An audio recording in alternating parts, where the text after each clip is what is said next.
Paano kung dumating ang lindol na kayang yumanig sa buong mundo?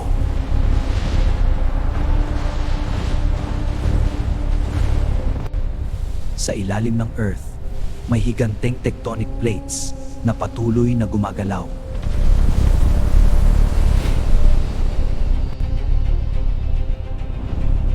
Kapag bumitaw ang fault line, isang napakalaking enerhiya ang kakawala.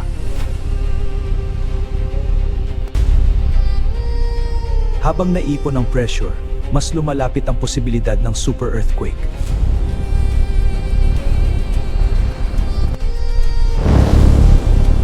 At kapag nangyari ito, maaaring magsimula ang global disaster. Ang tectonic plates ay higanteng bahagi ng crust ng Earth na patuloy na gumagalaw sa ilalim. Noong unang panahon, magkakadikit ang lahat ng kontinente sa isang supercontinent.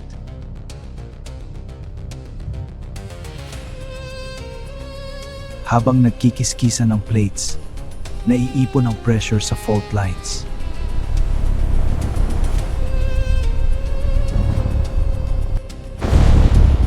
Kapag bumitaw ang pressure seismic waves ang yayanig sa buong lupa.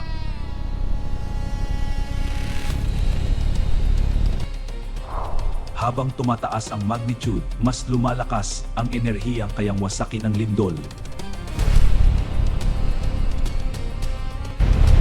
Kapag sa ilalim ng dagat nangyari ang lindol, maaaring mabuo ang napakalaking tsunami.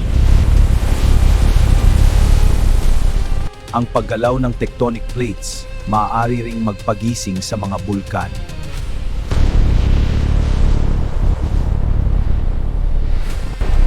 Kapag nangyari ang super earthquake, hindi lang isang bansa ang maaapektuhan.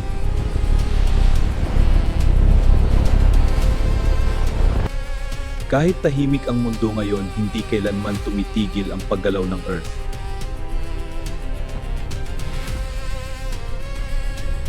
Minsan nagsisimula ito sa maliliit na lindol, mga babala na madalas hindi pinapansin. Kapag sunod-sunod ang pagyanig, maaaring senyales ito ng malaking pressure sa ilalim. Unti-unting nagbabago ang hugis ng lupa habang gumagalaw ang tectonic plates. Kapag nagising ang fault line, maaaring magsimula ang pinakamalakas na lindol. Kapag sa ilalim ng dagat nangyari ang super earthquake, maaaring sumunod ang mega tsunami. Sa loob lamang ng ilang minuto, maaaring bumagsak ang buong syudad.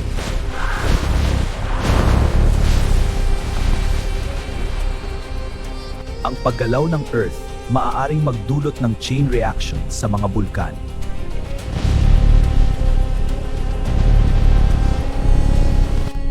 Kapag bumagsak ang mga sistema, maaaring mawalan ng kuryente ang malaking bahagi ng mundo.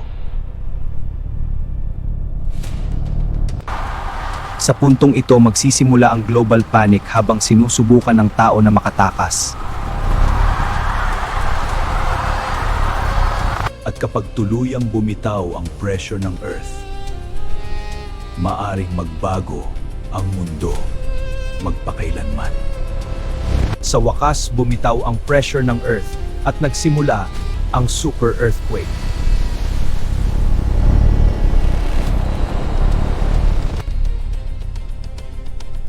Habang yumayanig ang mundo, unti-unting naghihiwalay ang mga kontinente. Kasabay ng lindol, dumating ang mga higanteng tsunami na sumira sa mga baybayin.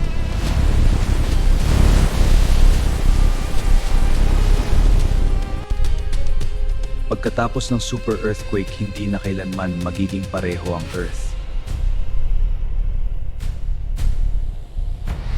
Kung tahimik pa ang Earth ngayon, sigurado ka bang hindi ito mauulit? Sa pinakadulong bahagi ng Earth, may kontinenteng natatakpan ng yelo, Antarctica. Pero ayon sa ilang pag-aaral, may nakatagong mundo sa ilalim ng makapal na yelo.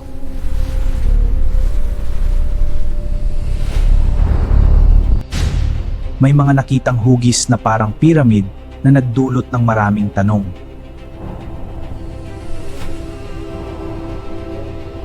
Paano kung may sinaunang bagay na matagal nang nakabaon sa ilalim ng Antarctica?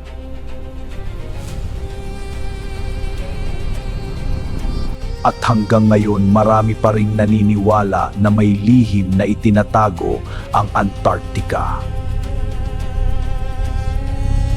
Ang yelo sa Antarctica umaabot ng ilang kilometro ang kapal, sapat para itago ang buong mundo sa ilalim.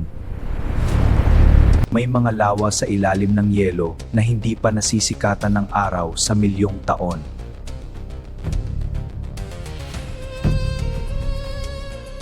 Sa loob ng yelo, may hangin mula pa sa sinaunang panahon ng Earth.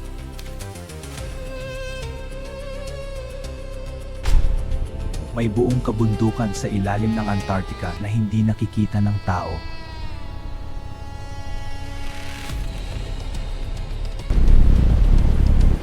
At ayon sa scientists, may mga bulkan din sa ilalim ng yelo. Habang natutunaw ang yelo, mas maraming misteryo ang unti-unting lumalabas. May ilan na naniniwalang may sinaunang civilization sa Antarctica pero wala pang matibay na ebidensya.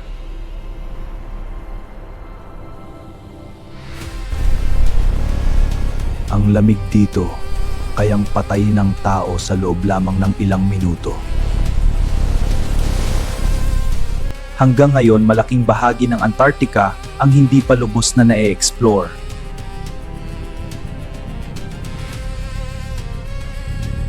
At habang mas lumalalim ang exploration, mas dumarami ang tanong tungkol sa nasa ilalim.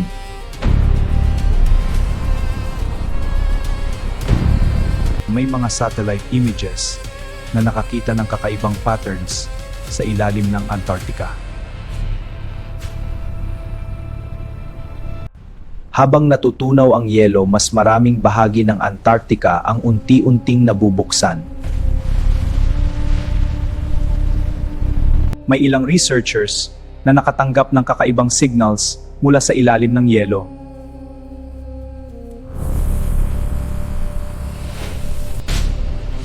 May mga hugis na tila gawa ng tao, pero wala pang nakakapagpaliwanag kung paano ito napunta roon.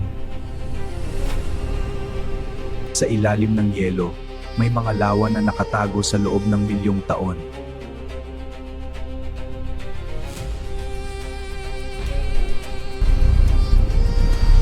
At ayon sa scientists, may mga aktibong bulkan sa ilalim mismo ng Antarctica. May mga organismong natagpuan sa ilalim ng yelo na nabuhay ng hiwalay sa mundo sa loob ng milyon-milyong taon. May mga kuweba sa ilalim ng yelo na hindi pa nararating ng tao.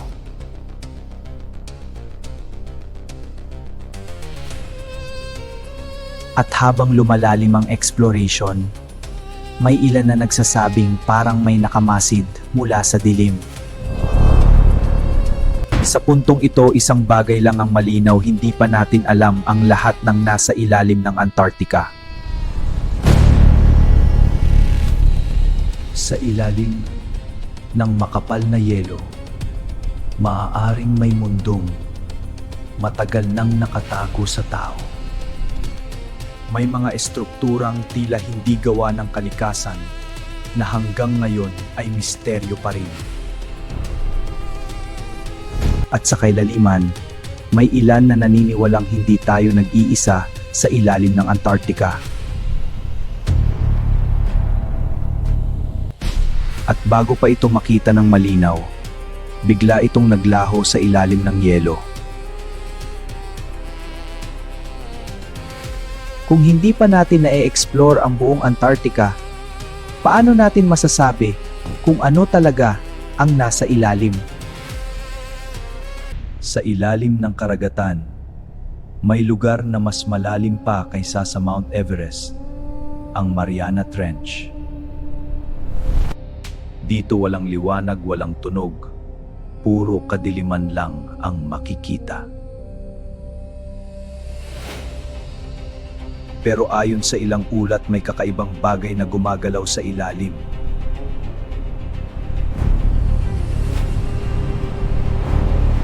Ang pressure dito kayang durugin ang katawan ng tao sa ilang segundo.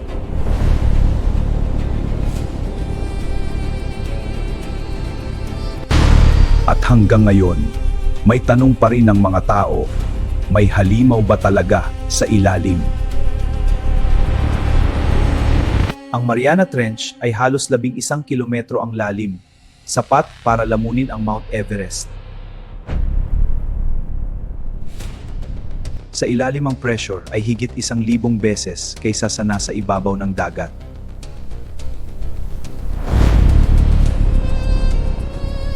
Hindi umaabot dito ang sikat ng araw, kaya permanenteng gabi ang Mariana Trench. May mga nilalang dito na naglalabas ng sariling ilaw para mabuhay sa dilim.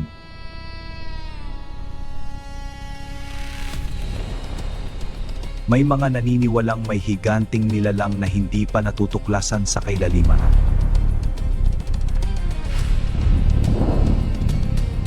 May mga hydrothermal vents dito, parang underwater volcanoes na naglalabas ng init.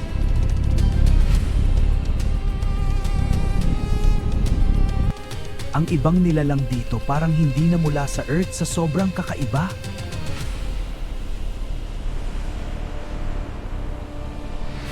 Ilang submarino pa lang ang nakarating sa ilalim dahil sa sobrang delikado.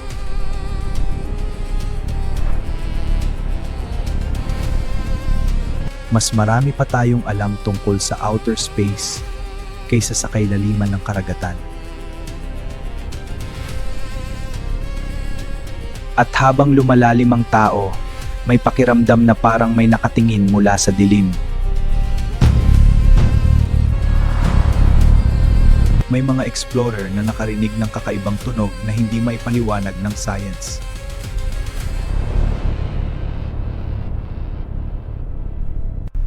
Sa ilang mission, bigla na lang nawawala ang signal habang papalalim sila.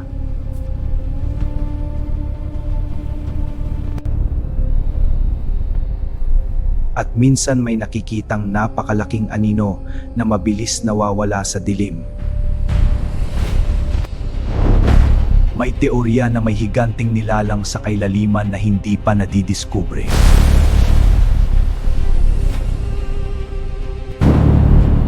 Noong 1997, may narinig na tunog na tinawag na The Bloop. Sobrang lakas na narinig ito sa buong Pacific Ocean. Ang pressure sa ilalim, kayang durugin ang bakal sa loob lamang ng ilang segundo. May mga predator dito na gumagamit ng ilaw para manghuli sa permanenteng dilim.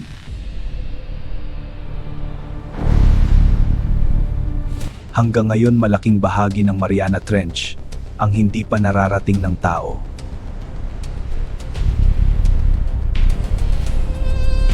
At habang lumalalim ang exploration, parang may mga matang nagmamasid mula sa paligid.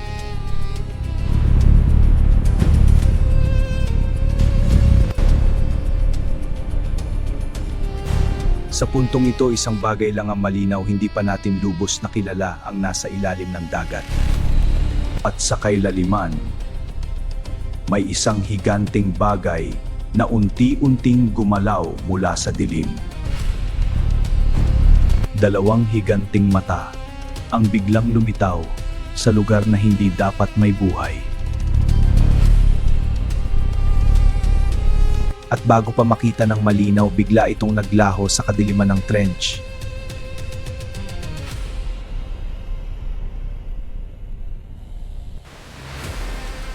Kung hindi pa natin nararating ang buong kailaliman, paano natin masasabi na walang halimaw sa ilalim?